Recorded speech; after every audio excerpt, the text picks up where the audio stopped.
तो फ्रेंड्स, आज है विश्व गौरैया दिवस, वर्ल्ड स्पैरो डे। तो ये 20 मार्च को मनाया जाता है। तो इसी में आज हम अपना नया वीडियो बना रहे हैं करके आपको भी इस चिड़िया के बारे में जो है नॉलेज मिले। और आप जैसे कि देखते भी होंगे पहले अपने घरों के आसपास, लेकिन आजकल इनकी संख्या थोड़ी कम हो गई है। तो आज इसी पे हम चर्चा करेंगे। तो पहले की बात की जाए तो हर कोई जानता था कि गौरैया कौन सी चिड़िया है, क्योंकि वो होती ही इतनी सारी थी। बहुत ज़्यादा क्वांटिटी में वो घरों के आसपास दिखाई देती थी।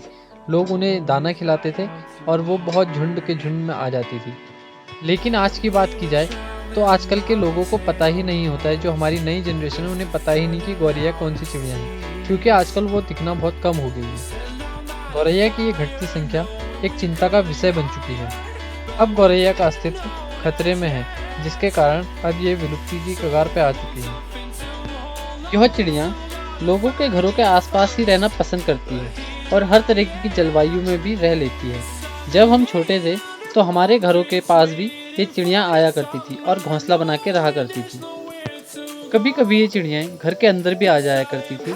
जब भी मेरी मम्मी चावल साफ करती थी तो कुछ दाने अपने आगे फेंक देती थी, तो जिसके कारण ये चिड़िया उनके आगे ही आ जाती थी और चावल खाती थी। यह सब कुछ देखना मन को बहुत ही प्रसन्न करता था कि चिड़िया बिना डरे हमारे इतने पास आ जाती हैं। लेकिन अब ऐसा नहीं है। अब ये चिड़िया कई इलाकों से विलुप्त हो चुकी हैं और अब संकटग्रस्त प्रजातियों में आ चुकी हैं। पहले की बात बताई जाए तो पहले ये चिड़िया झुंड में आती थी और जब किसान फसल उगाया करते थे, गेहूँ धान या कुछ भी, तो उनके दाने थोड़े बहुत क्वांटिटी में खा लेती थी। तो किसानों को लगता था कि ये फसलों को नुकसान पहुंचा रही है, लेकिन ऐसा नहीं था। पक्षी प्रकृति का संतुलन हमेशा बनाए रखते हैं। मैं आपको एक उदाहरण देता हूँ। एक बार चाइना ने इस पक्षी को हानिकारक पक्षी घोषित कर दिया और इन पक्षियों को मारने वालों को इनाम देना भी शुरू कर दिया। लेकिन 3-4 साल बाद यहाँ खाद्य संकट उत्पन्न हो गया। वहाँ खाद्य संकट इसलिए पैदा हुआ क्योंकि वो गौरैया को मार रहे थे। गौरैया के खत्म होने से वहाँ कीड़ों की संख्या बढ़ते रही और इकोसिस्टम भी गड़बड़ा गया, जिसके कारण वहाँ कीड़े इतने ज़्यादा हो गए कि वह फसलों को नुकसान करने लगे।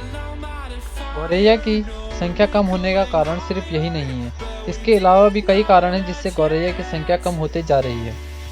उदाहरण के लिए अब किसान कीटनाशकों का इस्तेमाल कर रहे हैं, जिससे कीड़े मरते जा रहे हैं और ये पक्षियों को फूड नहीं मिल पा रहा है। इससे फूड चेन में भी बहुत फ़र्क पड़ रहा है। गौरैया के बच्चे बहुत कमज़ोर होते हैं, तो चिड़िया को बहुत दूर दूर से कीड़े लाके उन्हें खिलाने पड़ते हैं, जिससे इनके खाने की पूर्ति होती है। शहरों में बढ़ता हुआ पॉल्यूशन व रेडिएशन के कारण अब इनकी संख्या शहरों से बहुत कम हो चुकी है और गाँवों में भी अब इनकी गिनी चुनी ही संख्या रह चुकी है। अब लोग गौरैया के लिए जागरूक हो चुके हैं। अब सरकार और कुछ NGO मिलकर गौरैया के संरक्षण के लिए कार्य कर रहे हैं। दिल्ली में गौरैया के लिए एक फॉरेस्ट बनाया गया है, जिसमें गौरैया आराम से रह सकती है और इस जगह का नाम गौरैया ग्राम रखा गया है। यह शहर से ज़्यादा दूर भी नहीं है। अब भारत सरकार और NGO मिलकर दोनों ही गौरैया के संरक्षण में लग गए हैं और आसपास के लोगों को गौरैया के घोंसले भी दिए जा रहे हैं और उनके लिए अनुकूलित वातावरण भी बनाया जा रहा है, जिससे गौरैया की संख्या अब यहाँ काफ़ी बढ़ चुकी है और आसपास नोएडा और NCR में भी अब गौरैया दिखने लगी है। तो फ्रेंड्स, अंत में मैं इतना ही कहना चाहूँगा, जो प्रकृति, पक्षी व वन्य जीव के संरक्षण के लिए कार्य कर रहे हैं, हम उन सभी का आभार व्यक्त करते हैं और आशा करते हैं कि हमारा इकोसिस्टम और भी बेहतर और भी अच्छा और बहुत ही शुद्ध वातावरण वाला बना रहेगा। तो गाइज़, अगर आपको हमारी ये वीडियो पसंद आई हो, आपको नॉलेज मिली हो, इन्फॉर्मेशन मिली हो, तो हमारे चैनल को लाइक कीजिए, सब्सक्राइब कीजिए और बेल आइकन को दबाना ना भूलिएगा, जिससे हमारी जो नोटिफिकेशन है सबसे पहले आपके पास पहुँचे और ऐसी ही हम नई नई वीडियो आपके लिए बनाते रहें।